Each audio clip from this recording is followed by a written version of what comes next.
이제 오늘부터 우리는 성경의 5번째 책으로 등장하는 신명기를 묵상하고 또 삶에 적용해 나갑니다.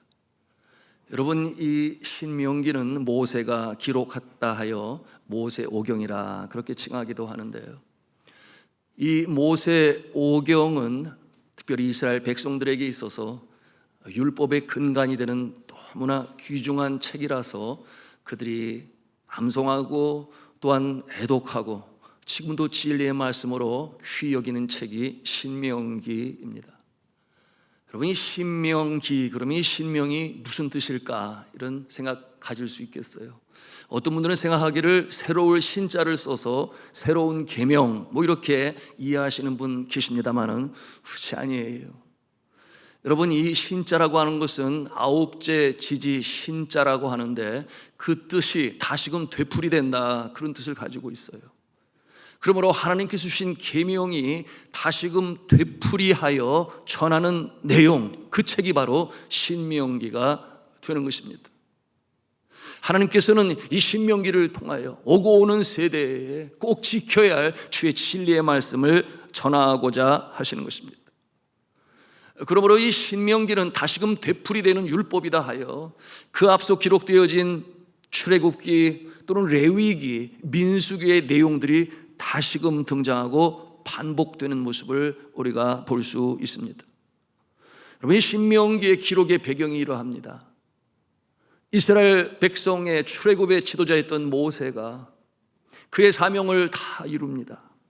그러므로 느보산에 올라가서 이제는 약속의 땅 들어가야 할 그 땅을 봅니다. 그런데 하나님께서 그에게 말씀하십니다. 너의 사명이 여기까지다.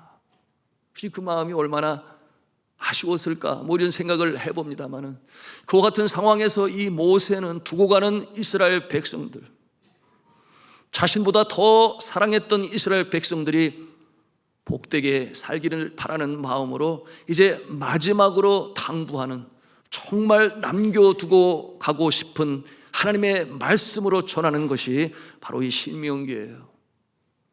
그러므로 이 신명기는 모세의 유언이다 해도 과언이 아닌 것입니다. 여러분, 우리가 그럴 날이 오지 않을까요? 나의 인생의 마지막 때가 이르면 나의 사랑하는 사람들에게 정말 당부하고 싶은 말, 정말 남기고 싶은 말을 여러분 적지 않겠습니까?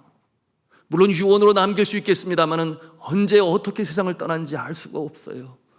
또한 소천하시는 모습을 보게 되면 기력이 쇠진하여 말할 힘과 능력도 없는 그런 상황에 처하는 모습을 종종 대합니다. 그러므로 써두지요. 미리 써두지요. 유서라고 하는 것 아니겠어요? 그럴 때 우리가 상상해 볼 수 있어요. 정말 중요한 당부하고 싶은 말을 간략하게 적어야지라고 시작합니다마는, 사랑하는 내 아들 내 딸아, 너희들로 인해서 나는 너무 행복했어. 너희들이 나의 자녀가 된 것을 나는 너무 고맙게 생각해. 뭐 이렇게 시작하는 그 글은 여러분 아무리 써도 끝이 나지 않을 그와 같은 당부의 말로 이어지게 될 것입니다.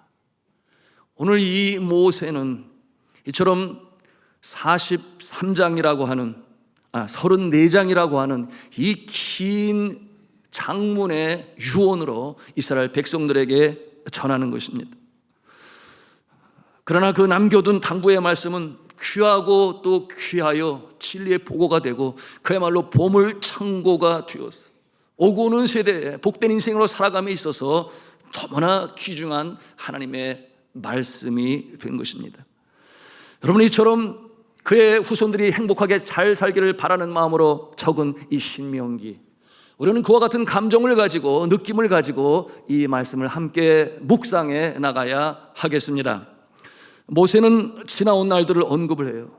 너희들이 어떻게 해서 이곳까지 오게 되었는가, 지나온 날들을 다시 한번 상기시키고 또 돌이켜보게 합니다. 그런데 그 곁에 있는 자의 모습들은 이 모세처럼 지긋한 나이에 있는 사람들은 많지 아니했어요. 하나같이 손주뻘 되는 나이의 사람들인데요, 여러분, 그 가운데 예외적인 두 인물이 있었으니 하나는 여호수아요, 또 하나는 칼렙입니다. 여러분, 그 이유에 대해서 여러분은 잘 아실 것입니다. 약속의 땅 가나안 땅 그곳으로 들어가기 위하여 마지막 이 정착지였던 가데스, 그곳에 있을 때의 모세는 정탐꾼을 선발합니다. 12명을 선발해서 들어가야 할 그 땅을 정탐하고 오게 하는데요, 여러분, 12명이 가서 보고 온 내용은 너무나 부정적이고 그리고 두려움에 떠는 그 내용으로 보고하게 됩니다. 그러니 그 보고를 듣고 이스라엘 백성들이 낙심천만하여 두려움에 떨며 애통하며 후회하며 땅을 치며 통곡을 해요. 왜 그런가 하면은 12명 중에 10명이 어떠한 보고를 하는가? 그곳에 가보니 아낙 백성들은 크기가 얼마나 창대하고 큰지 거기에 비한 우리의 모습은 메뚜기와 같다. 이와 같은 낙심천만한 소식으로 전하게 되니까 바로 그와 같은 상황이 되고 말았는데요, 여러분, 이 내용이 민수기 13장 32절과 32절에 있어요. 네, 제가 읽겠습니다. 우리가 두루다니며 정탐한 땅은 그 거주민을 삼키는 땅이요, 거기서 본 모든 백성은 신장이 장대한 자들이며 거기서 네피림 후손인 아낙 자손의 거인들을 보았나니 우리는 스스로 보기에도 메뚜기 같으니 그들이 보기에도 그와 같았을 것이니라. 정탐한 그들의 이와 같은 보고를 듣고 그들이 낙심하여 좌절하고 후회하고 그냥 애굽에 있었으면 더 좋았을 것을 왜 우리를 이렇게 끌어내서 고생하게 만드는가? 그와 같은 반응을 보였습니다. 반면에 정탐꾼 중에 이 여호수아와 갈렙은 완전히 달랐어요. 그들은 하나님께서 약속하신 약속의 말씀을 믿었기 때문이었죠. 그 믿음을 가지고 그 땅을 보니 완전 반대되는 관점을 가지고 그 땅을 보게 됩니다. 여러분, 어떻게 이렇게 다를 수가 있을까요? 여러분, 이 내용이 또한 민수기 14장 7절, 8절, 9절에 기록되고 있는데 우리 같이 한 음성으로 합독하시겠습니다. 시작. 이스라엘 자손의 온 회중에게 말하여 이르되 우리가 두루다니며 정탐한 땅은 심히 아름다운 땅이라. 여호와께서 우리를 기뻐하시면 우리를 그 땅으로 인도하여 들이시고 그 땅을 우리에게 주시리라. 이는 과연 젖과 꿀이 흐르는 땅이니라. 다만 여호와를 거역하지는 말라. 또 그 땅 백성을 두려워하지 말라. 그들은 우리의 먹이라. 그들의 보호자는 그들에게서 떠났고 여호와는 우리와 함께 하시느니라. 그들을 두려워하지 말라. 아멘. 어떻게 이렇게 다를 수가 있을까요? 12사람이 똑같은 상황, 똑같은 정황, 똑같은 땅, 똑같은 사람을 보았는데 해석하는 입장은 너무나 다른 것이니 관점 자체가 달라요. 여러분, 왜 그렇겠습니까? 앞서 말씀을 드렸습니다마는 여호수아와 칼렙의 마음에는 하나님께서 이미 모세를 통하여 약속하신, 그리고 자신에게도 주신 그 약속의 말씀을 1도 의심하지 않아요. 그 가슴에 담고 있으니 그 믿음의 눈을 가지고 출애굽을 하신 하나님께서 그 땅으로 인도하시지 않겠느냐? 그럼 이와 같은 관점을 가지고 그 상황을 보게 되니 전혀 다른 관점에서 해석을 하는 것입니다.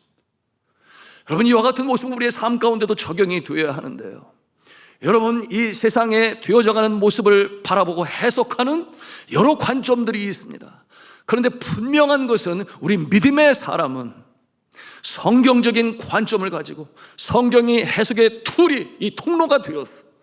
그러므로 믿음의 눈으로 바라보게 되니 여러분, 그 모습은 곧 다른 말로 영안이 열린다, 그런 뜻을 사용합니다. 영안이 열려서 남들이 보지 못하는 세계를 보는 거예요. 이것은 하나님께서 우리에게 주시는 지혜인 것이니 약속의 말씀을 믿고 그 말씀에 따라 순종하게 주시는 하나님의 축복인 줄로 믿으시기를 바랍니다. 그러니 여호수아와 갈렙이 전혀 다른 해석을 하고 있는 것이, 말씀드린 것처럼 그의 마음에는 하나님의 약속을 믿었기 때문에 믿고 순종하기 때문에 하나님께서 그와 같은 확신과 믿음을 더하셔서 흔들림이 없게 만드신 것입니다. 여러분, 이 하나님의 약속의 말씀, 이 하나님의 약속의 말씀을 믿으시기를 주님의 이름으로 축복합니다.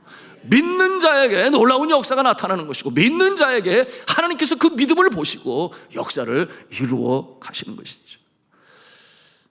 여러분이 여호수아가 모세로부터 리더십을 이양받았을 때 하나님께서 친히 말씀하셨어요. 그 내용이 여호수아서 1장 5절과 6절 말씀인데, 우리 같이 합독하시겠습니다. 시작. 네 평생에 너를 능히 대적할 자가 없으니 내가 모세와 함께 있었던 것 같아 너와 함께 있을 것임이니라.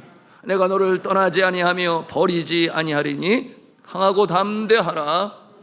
너는 내가 그들의 조상에게 맹세하여 그들에게 주리라 한 땅을 이 백성에게 차지하게 하리라. 하나님의 약속의 말씀이죠. 너는 내게 주리라고 한 그 약속의 땅을 차지하게 될 것이다. 이 말씀으로 하나님께 주시니 그 마음에 확신과 믿음으로 가질 수가 있었던 것이. 그러므로 그와 같은 마음은 보는 관점이 완전히 달라. 10명과 다른, 완전히 딴판 다른 긍정의 아이콘 여호수아와 칼렙이 될 수 있었던 것이. 네팔의 사역 감당할 때 있었던 일인데요, 거슬러 올라가서 2006년으로 기억합니다. 여러분, 그 당시에 이 네팔은 나라의 정체가 킹덤 오브 네팔, 그러니까 네팔 왕국이었어요. 왕이 주인이고 왕의 권세로 나라가 다스려지는. 그런데 21세기 초에 그와 같은 모습을 좋아하는 사람들이 과연 얼마나 있을까요? 국민이 주인이 되는 모습이었으면 좋겠다. 그러므로 세력이 형성하게 되었으니 소위 마오이스트라고 하는 이 세력 단체가 모이게 되었고, 그리고 왕 정부를 대항하여 게릴라적인 모습으로 전략을 삼고 수많은 전투를 했습니다. 7년간 이 내전이 이어짐으로 많은 사람들이 죽었습니다. 그런데 이 상황은 호전되는 것이 아니라 점점 더 힘든 상황으로 치닫게 되었으니 결국 이 왕이 하야를 할 것이냐, 아니면 전면전을 일으켜서 그 수도인 카투만두에서도 대대적인 전투가 벌어져야 할 것이냐, 이와 같은 일들로 모든 백성들은 불안해하고 있었고, 그와 같은 모습 가운데서 나타나는 현상은 그 카트만두에 거주가 있었던 유엔 기관에 이 가족들이 먼저 철수하게 되었어요. 그런가 하면은 각국 대사관에 또한 가족들도 철수하게 되었습니다. 이와 같은 모습은 우리 한국 대사관에도 마찬가지겠지요. 그래서 코이카 단원들을 철수시키기 위하여, 또한 대사관의 가족들을 철수시키기 위하여 전세기를 마련해 놓고 이제 전세기가 오면 떠나려고 하고 있는 그 같은 상황이었는데, 여러분, 선교사들은 어떻게 해야 될까요? 선교사들은 어느 한 사람도 요동함이 없었습니다. 우리가 이때에 이곳에 있기 위하여 온 것, 보내신 것 아니겠느냐? 그러므로 떠날 생각하지 아니하고 요동함이 없었는데, 그런데 정작 문제는 자녀들이었어요. 카트만두 안에서도 이어지는 테러의 모습으로 여기저기서 폭탄이 터지게 되니까 학교의 수업이 멈춰지게 되었고, 그와 같은 모습 때문에 자녀들이 교육을 제대로 받지 못하니 다른 나라로 전학을 시켜야 되나, 이와 같은 마음을 갖지 않을 수가 없었습니다. 그해 2006년 여름이었는데요, 결국 이와 같은 대대적인 전면전이 일어나게 될 것입니다. 많은 사람들이 불안해하고 있었습니다. 그때 연초의 네팔 선교사회에서는 바로 이 6월 달에 선교사 수련을 하려고 광고를 하고 준비를 하고 있었는데요, 제가 그때 이 선교사 임원회의 총무직을 맡고 있었습니다. 그런데 계속해서 의문이 있는 거예요. 임원들 가운데서도 충지가 모아지지 아니했던 것은 과연 이 선교사 수련회를 해야 될 것이냐 말아야 될 것이냐. 그러니 자꾸만 저에게 묻는 거예요. 회장님도 묻고 임원들도 묻고, 그 뜻이 뭐겠습니까? 이렇게 어려운 상황 가운데 있는데 차라리 선교사 수련회를 캔슬하고 포기하고 하지 않는 것이 낫지 않겠느냐. 혹여라도 오는 그 길가에 봉변을 당하게 되면 누가 책임지겠는가, 이와 같은 내용들이었죠. 그러므로 결국 저에게 마치 그 권한이 주어진 것처럼 되어버렸는데, 왜냐하면 저는 끝까지 해야 된다고 그렇게 저는 주장을 하고 있었거든요. 그래서 주님 앞에 기도하게 되었습니다. 깊은 기도 가운데 하나님께서 제 마음에 주시는 것은 평강이었어요. 그리고 확신이었습니다. 그래서 주시는 말씀은 마태복음 20장 20절에 있는 말씀처럼 볼지어다 내가 세상 끝날까지 너희와 항상 함께 할 것이다. 이 말씀을 주시니 제 마음에 결정을 내렸습니다. 합니다. 우리는 진행합니다. 서로 전쟁이 일어난다 할지라도, 그래서는 아니 되겠지만 전쟁이 일어나지 않으면 더 좋은 것이고 진행합니다. 전화 올 때마다 진행합니다. 예정대로 진행합니다.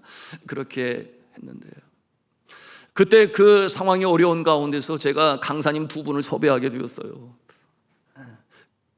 한 분은 멀리서 오시는데 무조건 저는 들어갑니다. 그리고 공항에서 바깥으로 못 나가게 하면 거기에서 묵다가 다시금 제 나라로 돌아오겠습니다 하는 분이 계셨는가 하면, 또 한 분은 내가 방콕에 거하고 있으니까 그 상황을 나한테 보고해 주어서 괜찮으면 그날 아침에 바로 비행기로 선교사 수련회에 참여하도록 하겠습니다, 이렇게 말씀을 주셨습니다. 여러분, 이렇게 급박하게 돌아가는 상황 가운데서 과연 선교사 수련회가 진행이 될 것인가?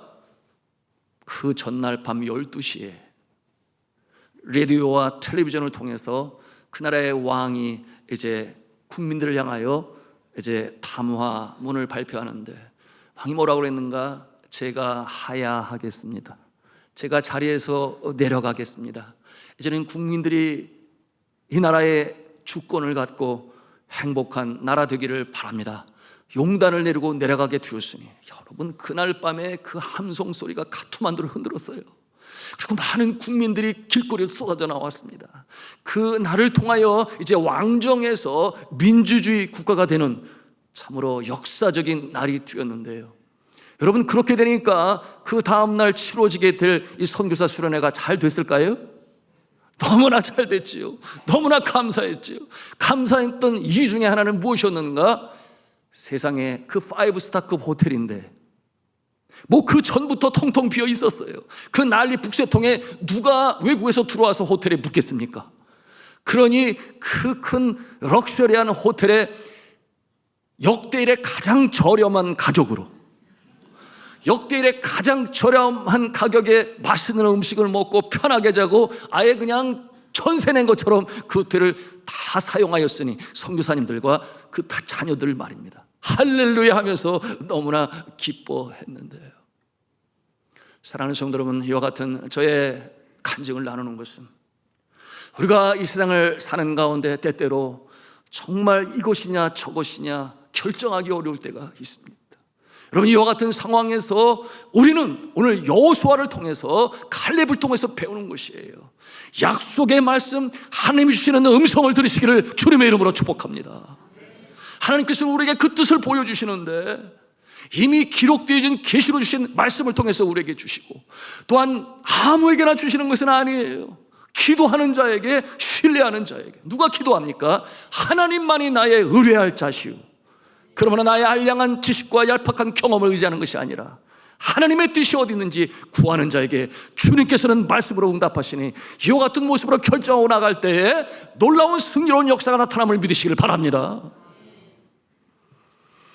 하나님께서는 기도하는 자에게, 그리고 그 심령이 청결한 자에게, 마태복음 5장 8절의 말씀처럼 심령이 청결한 자는 복이 있나니 그가 하나님을 볼 것이며 하나님의 뜻을 밝히 보여주십니다. 오늘 여호수아가 그래요. 갈렙이 그래요. 약속의 말씀을 믿어 일도 요동함이 없어요.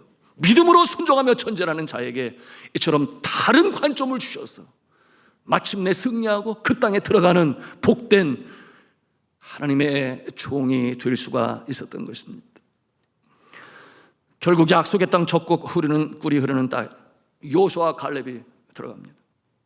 새 세대와 함께 들어갈 수 있었어요. 말씀을 드린 것처럼 출애굽을 할 때 20세 미만의 이 자녀들이 40년의 광야 생활 속에 이제는 60살까지 이르게 되었던 것이죠.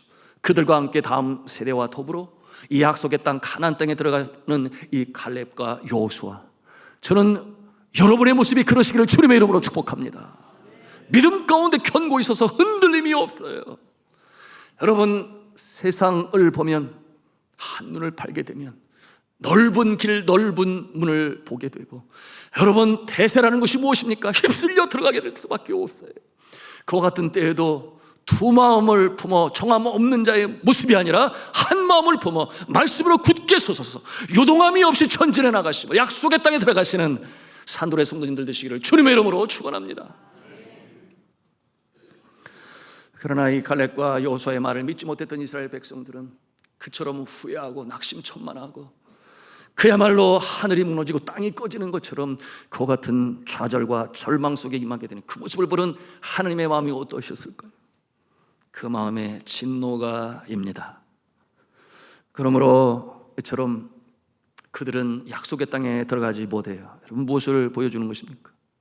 여러분, 약속의 땅, 믿음으로 들어갈 수 있는 것입니다. 이 모습은 마치 우리가 하늘나라를 사모해요. 천국에 들어갈 것을 소망해요. 그러나 믿음이 없이는 들어갈 수가 없어요. 예수 그리스도가 우리의 구세주가 되시고 십자가에 흘리신 그 보혈로 말미암아 우리의 죄 씻음을 받았고, 내가 그 예수 그리스도를 나의 구원주로 믿고 내 삶의 주인으로 영접할 때에 마침내 천국 백성이 되고 하늘나라로 들어가며 이 땅에서도 영생의 자락을 밟고 나가는 줄로 믿으시길 바랍니다. 너무나 중요한 것이죠.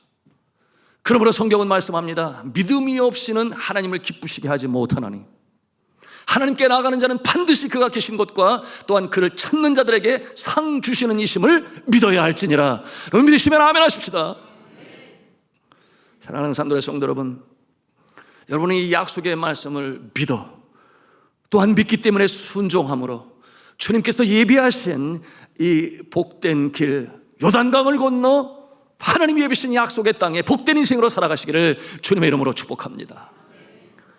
여호수아와 갈렙 그리고 대부분의 60살 이하의 이스라엘 백성들이 오늘 신명기 1장의 내용으로 모세 유언을 듣는 것입니다. 우리 1장 3절 말씀 같이 한 음성으로 합독합니다. 시작. 40째 해 11째 달 그 달 첫째 날에 모세가 이스라엘 자손에게 여호와께서 그들을 위하여 자기에게 주신 명령을 다 알렸으나, 네, 40째 해라고 그랬어요. 11째 달 첫째 날이라 그랬습니다. 여러분, 그렇게 40년이 흘렀다고 하는 것이, 그런 가운데 모세는 120세가 되었습니다. 하늘나라로 올라가기 전에 사랑하는 그의 동족을 향하여 당부하고 또 당부하는 그 말의 주제는 무엇인가? 곧 신명기의 주제이기도 합니다. 그것은 무엇이냐면 돌아보라, 뒤돌아보라. 과거에 어떠한 삶으로 살아왔는지, 그리고 하나님께서 언제 진노하셨고 언제 복을 주셨는지 뒤돌아보아라. 그리고 가슴에 새겨라. 너의 믿음의 선배들, 너의 앞서간 세대의 모습을 담지 말고 이제는 하나님의 말씀을 가슴의 믿음으로 받아 순종함으로 복되게 살아라. 이 내용이 바로 당부의 말이요 신명기의 주제가 되는 것입니다. 자, 이어지는 말씀 32절 33절 말씀 우리가 다시 읽도록 하겠습니다. 시작. 이일에 너희가 너희 하나님 여호와를 믿지 아니하였다. 그는 너희보다 먼저 그 길을 가시고 장막 칠 곳을 찾으시고 밤에는 불로 낮에는 구름으로 너희가 갈 길을 지시하신 자신이라. 아멘. 너희가 너희 하나님을 믿지 아니하였다. 누가 그랬다는 것이에요? 앞세대는 그랬다고 하는 것이에요. 그러나 이제 너희는 그러지 말아야 된다. 이와 같은 내용으로 말씀을 주시는 것입니다. 이와 같은 모습을 보면서 참 가슴 아프고 안타까운 것은, 그렇게 출애굽을 밟고 40년 고생을 했는데 그 마지막의 모습이 약속의 땅에 들어가지 못하는 것이니 얼마나 안타깝습니까? 반면에 믿음이 있는 자에게는 하나님께서 어떻게 하시는가? 약속의 말씀 우리에게 주시는데요, 33절에 있는 말씀을 같이 읽도록 하겠습니다. 시작. 그는 너희보다 먼저 그 길을 가시고 장막 칠 곳을 찾으시고 밤에는 불로 낮에는 구름으로 너희가 갈 길을 지시하신 자신이라. 아멘. 자, 사랑하는 성도 여러분, 우리 하나님은 미리 가셔서 예비하시는 하나님이신 줄로 믿으시길 바랍니다. 먼저 가셔서 준비하시는데 누구에게 그렇게 하신다는 거예요? 믿음 있는 자에게, 약속의 말씀으로 순종하며 나아가는 자에게. 여러분, 선교사들은 사랑하는 조국과 가족을 떠나 미지의 나라로 갑니다. 그런데 놀라운 것은 하나님께서 미리 가셔서 그 땅에 준비하시는 모습을 체험하는 거예요. 이송도 마찬가지였습니다. 여러분, 낯설고 물설고 문화가 다르고 언어가 다르고 사람들이 달라요. 더군다나 미전도 종족이 있는 닫힌 지역에는 그들이 믿고 있는 기존적인 신앙 때문에 선교사들은 적대적일 수밖에 없습니다. 그럼에도 불구하고 경험하는 것이 무엇인가? 하나님께서 미리 예비하셨기 때문에 그리로 보내시는 거예요. 그러므로 그곳에서 만나 통역할 선교사들도 만나게 하시고 현지 교회 동역자들도 만나게 하시고, 심지어는 복음으로 전할 때 복음의 소식을 듣고 은혜의 자리에 나오는 사람들까지도 마련하시고 준비하셔서 그리고 선교사를 보내시는 것이니, 여러분 그와 같은 역사를 이 정도 체험할 수가 있었습니다. 여러분 왜 그렇게 하시겠습니까? 두 가지 아니겠어요? 첫째, 기도하지 않습니까? 미지의 땅으로 가야 되니 내일을 알 수가 없으니 주님 앞에 간절히 기도해요. 여러분 기도는 하나님 앞에 항복하는 것이요, 나의 주권을 주님 앞에 드리겠다는 표현인데요, 주님께서 친히 주인 되셔서 인도해 주옵소서. 간절히 기도하지요. 그런가 하면 두 번째는 무엇입니까? 약속의 말씀. 볼지어다 내가 세상 끝날까지 너희와 항상 함께 할 것이다. 선교사에게 주시는 그 말씀을 믿기 때문에 나가는 것 아니겠어요? 그 믿음이 없으면 나가겠습니까? 나가지 못해요. 그런가 하면 우리는 성경을 통해서 봅니다. 아브라함에게 하나님께서 믿음의 테스트를 하시죠. 네가 정말 그 어느 다른 것보다 나를 더 사랑하느냐? 그러므로 주셨던 시험이 무엇이었는가 하면, 그의 나이 100세에 얻은 아들 이삭을 번제 제물로 바쳐라. 아이고, 여러분 이런 내용을 21세기 초에 어느 누구가 이해할 수 있는 하나님의 명령이겠어요? 그런데 분명히 깨달아 알아야 되죠. 하나님께서 시험하사 정말 아브라함이 그 어떤 것보다, 그 아들보다 나를 더 사랑하는 그것을 테스트하시기 위해서 그렇게 명하실 때, 여러분 아브라함이 즉각적으로 순종합니다. 그리고 모리아 산을 향해서 나아갑니다. 모리아 산상에 아들 이삭을 데리고 올라가요. 그런데 중요한 것은, 여러분 그 아브라함을 향하여, 이삭을 향하여 하나님께서 미리 가셔서 준비한 것이 있으니 무엇이겠습니까? 그 모리아 산상 수풀에 뿔이 걸려서 움직이지 못하게 묶어둔 숫양이 있지 않았겠습니까? 여러분 그 숫양을 누가 사용할 것입니까? 믿음이 있는 자는 사용할 수 있어요. 그래 하나님께서 준비해 놓으신 것인데, 아브라함이 어떠했어요? 그의 마음에 믿음이 있었죠. 하나님께서 아들을 주셨으니, 언제? 그 나이 100살에 그의 부인 사라는 경수가 끊겨 더 이상 임신할 수 없는 생적인 그 상황 가운데 있음에도 불구하고 하나님께서 기적을 베푸셔서 아들을 갖게 하셨으니, 전지전능하신 이 광대하신 하나님은 서로 이삭을 죽인다 할지언정 하나님께서 어찌하든지 살려내시고, 왜 그렇겠습니까? 약속으로 주셨기 때문에. 자손과 땅과 민족의 약속, 아브라함을 통하여 사라를 통하여 그 약속의 말씀을 믿었기 때문에 과감하게 진행할 때에 하늘로부터 울려 퍼지는 음성, 멈춰라, 내가 알았다. 내가 나를 사랑하는 줄을 내가 알았다. 이 음성이 들려오니 그가 두리번하지 않겠습니까? 그랬더니 뒤쪽에 수양이 수풀에 뿔이 걸려서 움직이지 못하게 뒤은 그 모습을 보고 수양을 잡아 제물로 드리게 되었습니다. 여러분 우리 하나님은 좋으신 하나님이셔서 믿음이 있는 자, 약속의 말씀을 믿고 순종하며 나가는 자, 앞서가셔서 미리 준비하시고 예비하시는 좋으신 하나님 아버지신 줄로 믿으시길 바랍니다. 우리의 일터에서 계획하고 있는 사업 계획, 새로운 일을 시작할 때 마찬가지예요. 여러분 우리가 기도합니다. 우리의 자녀들 취업을 준비하고 또한 미래의 비전을 이루게 하여 학업으로 준비합니다. 여러분 모든 삶의 현장에 믿음을 가지고 약속을 따라 순종하며 나가는 자에게 미리 준비하시고 예비하신 하나님, 이 축복의 역사가 여러분에게 있기를 주님의 이름으로 축원합니다. 우리가 이와 같은 모습이 되기 위해서는 기도해야 돼요. 기도해야 합니다. 약속의 말씀이 내 심령 가운데 신비에 새겨지도록, 그러므로 그 믿는 자에게 주신 하나님의 은혜가 넘치도록, 우리 교회가 이번에 하나님께서 주신 기회를 따라 이제 내일부터 특별 새벽 기도회를 시작합니다. 하나님이 주신 기회, 가족과 더불어 또한 자녀들과 더불어 기도로 제단을 쌓으셔서 과거에 경험하지 못한 놀라운 주의 은총을 체험하시기를 주님의 이름으로 축원합니다. 그러므로 오늘 이 신명기를 시작하면서 여호수아와 칼렙이 주셨던 이 영적 진리, 이 교훈을 우리의 삶 가운데 실천하심으로 말미암아 하나님의 약속을 믿어 요동함이 없고, 또한 그 약속의 말씀이 온전히 삶 가운데 이루어진 일에 기도하심으로 말미암아 승리의 찬가를 부르시며 전진해 나가시는 저와 여러분 다 되시기를 저는 주 예수 그리스도 이름으로 축원합니다.